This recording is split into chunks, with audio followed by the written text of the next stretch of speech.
जय हिंद। आप लोग का सबमेटिव असाइनमेंट एग्ज़ाम जो हुआ है ना, तो हम लोग क्लास 10 का विज्ञान का जो है आंसर की देखने वाले हैं। और आप लोग कमेंट करके बताइएगा कि कितना नंबर किनका कितना नंबर आया है ना, कितना सही हुआ। सो आप लोग पूरा का पूरा 40 क्वेश्चन को मिलाइए और बताइएगा कि कितना सही हुआ। सो तो फिर चलिए शुरू करते हैं। सबसे पहले आता है कि प्रावर्तक के नियम किसके लिए सत्य है ना। तो प्रावर्तक के नियम जो है वो सभी प्रावर्तक सतहों के लिए जो है ये सत्य है। नेक्स्ट प्रश्न आता है कि समतल दर्पण की फोकस दूरी क्या होती है। तो समतल दर्पण की फोकस दूरी जो है वो अनंत होती है।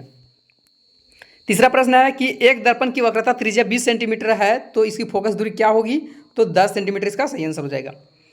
आगे प्रश्न आता है कि वस्तु के आकार का है ना, वस्तु के आकार का वास्तविक प्रतिबिंब प्राप्त करने के लिए किसी वस्तु का उत्तल लेंस के सामने कहाँ रखा जाना चाहिए। तो फोकस दूरी के दुगुने पर रखना चाहिए।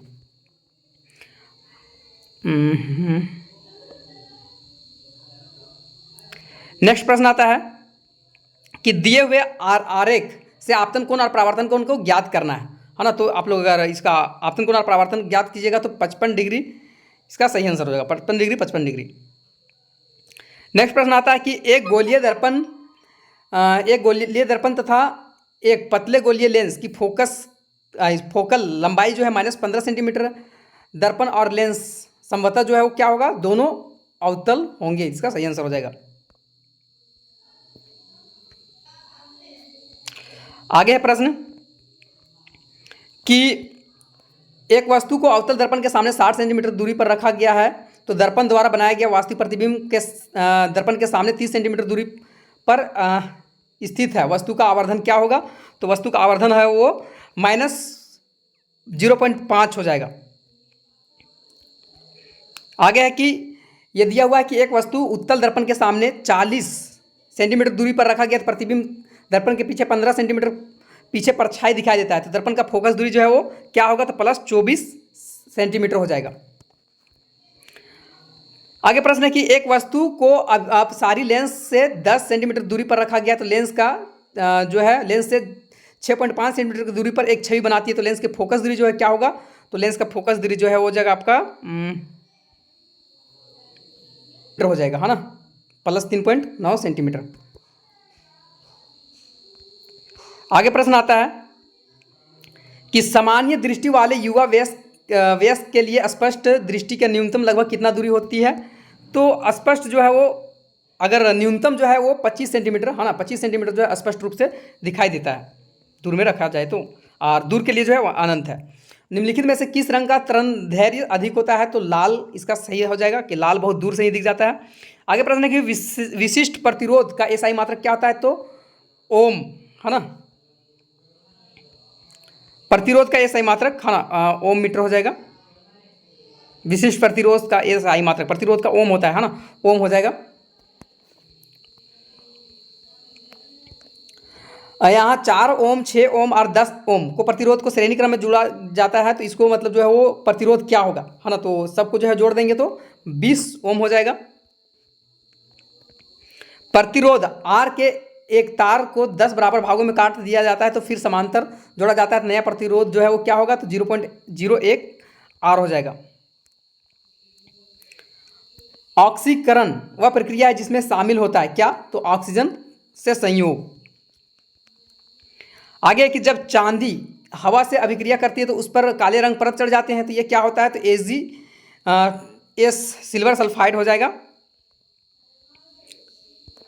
वह पदार्थ जो वसा और तेल वाले भोजन में मिलाया जाता है उसे क्या कहते हैं। तो उसे जो है हम लोग प्रतिऑक्सीकारक बोलते हैं, तो प्रतिऑक्सीकारक हो जाएगा। उस उत्पादन का नाम बताइए जब लोहे के बुरादे की अभिक्रिया जो है पतला HCl से होती है, तो क्या हो जाता है। तो यहाँ Fe क्लोराइड तथा हाइड्रोजन गैस इसका सही आंसर हो जाएगा। आगे 19 नंबर, मैग्नीशियम फीता को जलाने से पहले रगड़ा जाता है क्योंकि उस पर किस चीज़ का लेप लग जाता है। तो क्षार ये मैग्नीशियम ऑक्साइड का लेप लग जाता है। आगे टमाटर में कौन सा अम्ल पाया जाता है। तो टमाटर में जो है वो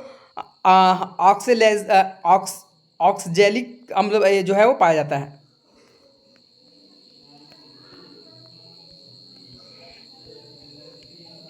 आगे प्रश्न है कि Na2CO3 10H2O किसका सूत्र है। तो ये धोने का सोडा का है, तो धावन सोडा हो जाएगा। जब जिंक सोडियम हाइड्रोक्साइड से अभिक्रिया करता है तो क्या बनता है? तो सोडियम जिंकेट और हाइड्रोजन गैस बनता है। जब धातु अम्ल से अभिक्रिया करता है तो कौन सी गैस निकलती है? तो हाइड्रोजन गैस निकलती है, तो हाइड्रोजन हो जाएगा। आगे निम्न में से कौन प्रबल अम्ल है? तो H2SO4 जो है वो प्रबल अम्ल है। अपच में किस प्रकार की दवा का उपयोग होता है? तो एंटासिड। एक विलयन जो लाल लिटमस पत्र को नीला कर देता है उसका पीएच जो है वो क्या होगा? तो लाल लिटमस पत्र को नीला कर देता है पीएच जो है उसका जो 10 हो जाएगा, है ना।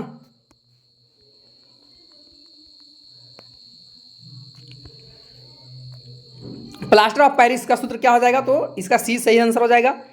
28 नंबर प्रश्न आता है कि अमीबा में अस्थायी अंगुली जैसा उभार को क्या कहते हैं? तो कुटपाद कहते हैं, कुटपाद हो जाएगा।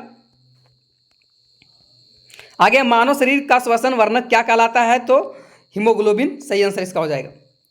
आगे है कि मुंह में कौन सा एंजाइम पचता है? तो एमाइलेज एंजाइम की मदद से जो भोजन पचता है ना। आंतों के भीतरी परत पर पाए जाने वाले विली को क्या बोलते हैं? तो अवशोषण के लिए सतह क्षेत्र को बढ़ाते हैं, है ना। इसका सही आंसर हो जाएगा 31 का। 32 है कि राजीव कक्षा में उपस्थित था क्योंकि उसने कल शारीरिक व्यायाम किया और अधिक किया, है ना। तो इसमें लैक्टिक अम्ल बनने के कारण जो था वो आराम कर रहा था। मानव हृदय के दाहिने भाग में क्या होता है? तो ऑक्सीजन रहित रक्त होता है, ऑक्सीजन रहित रक्त, ठीक है। मानव गुर्दे में बड़ी संख्या पर निस्यंदन इकाई होती है जिन्हें कहा जाता है नेफ्रॉन कहा जाता है। वायवीय श्वसन में उत्पादित कुल एटीपी का मात्रा होता है तो क्या हो जाएगा? तो 38 एटीपी,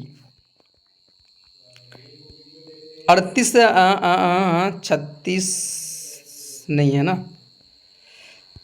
शरीर का वह हिस्सा जो तंत्रिका तंत्र से भेजे गए निर्देशों को उत्तर देता है उसको क्या बोला जाता है? तो उसको बोला जाता है मांसपेशियां, तो मांसपेशियां हो जाएगा सही आंसर। आगे कि मस्तिष्क से सेरिब्रम का मुख्य कार्य क्या होता है? तो सोचना का कार्य होता है, सोचना हो जाएगा। आगे कि श्वास किस मस्तिष्क के हिस्से द्वारा जो है नियंत्रित होता है? तो मेडुला ऑब्लांगेटा हो जाएगा। कौन सा पादप हार्मोन कोशिका विभाजन को बढ़ावा देता है? तो साइटोकाइनिन। लास्ट प्रश्न है कि मानव हृदय में कितने कक्ष होते हैं? तो 4 कक्ष होते हैं। तो आप कमेंट करके बताइएगा कि आपका कितना सही हुआ, है ना, और कितना गलत हुआ। इसी प्रकार जो है आप लोग का और भी सब्जेक्ट का भी जो है वो आंसर की लाएंगे।